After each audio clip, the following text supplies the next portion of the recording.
દેવોના દેવ મહાદેવ શ્રી ફુલેશ્વર મહાદેવ ફુલેશ્વર દાદાની હાજરીમાં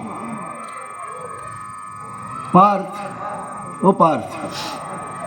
જ્યારે દાદા હાજર હોય ત્યારે ઇન્દ્ર ના આવે. જ્યારે ગામ લાગણીઓથી ભીંજાયેલું હોય ત્યારે ઇન્દ્ર ના આવે.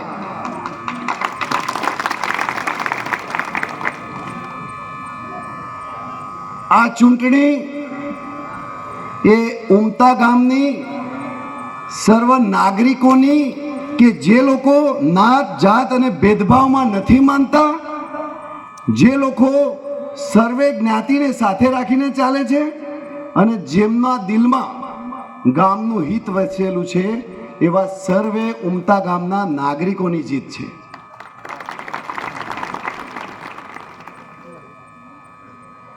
આજની આપણા નવ ચૂંટાયેલા સરપંચ શ્રી ભૂપેન્દ્રભાઈ,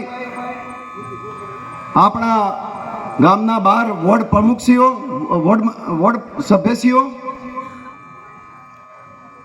ભાઈ શ્રી ખોડભાઈ, કમલેશભાઈ અને આપણા બીજા ઇન્દ્ર કે જે સર્વે સમયે હાજર હોય છે એવા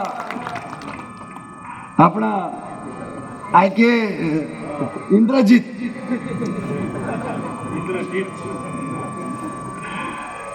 આપણા પૂર્વ સરપંચ શ્રી શર્મિષ્ઠાબેન, ઉમતા વિકાસ કમિટી ભાઈ આશીષ, દક્ષેશ, સર્વે મંચસ્થ મહાનુભાવો, આજની જે ચૂંટાયેલા પાંખની 13 સભ્યોની જે ટીમ છે એમને હું ખૂબ ખૂબ અભિનંદન આપું છું.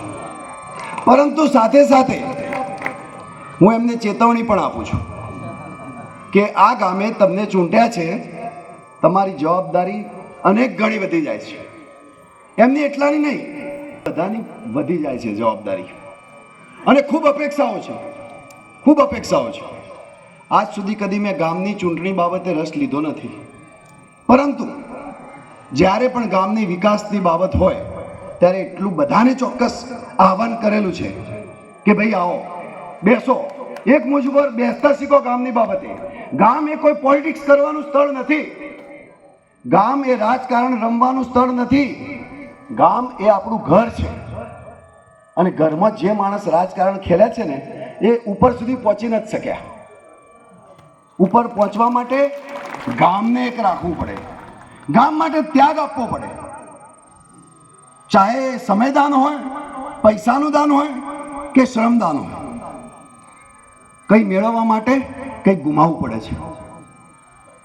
જ્યારે તમે એમ કહો કે ગામે ને દેશે મને શું આપ્યું, તો પહેલા તમને પ્રશ્ન તો હોય આપણે શું આપ્યું? આપણે લે જ કર્યું છે?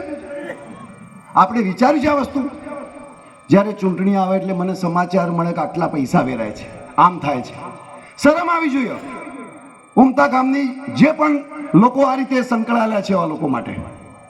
તમે એક બાજુ ઈચ્છો છો કે ગામનો વિકાસ થાય અને બીજી બાજુ આ રીતનું રાજકારણ રમવામાં આવે.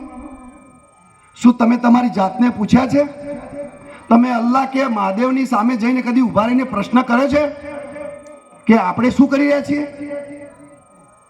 એક જ્યારે આપણે લંકાનું યુદ્ધ થયું ત્યારે આ બાજુ જે વાનર સેના હતી એ રામ લખીને પથ્થર નાખતી હતી અને પથ્થર તરતો હતો.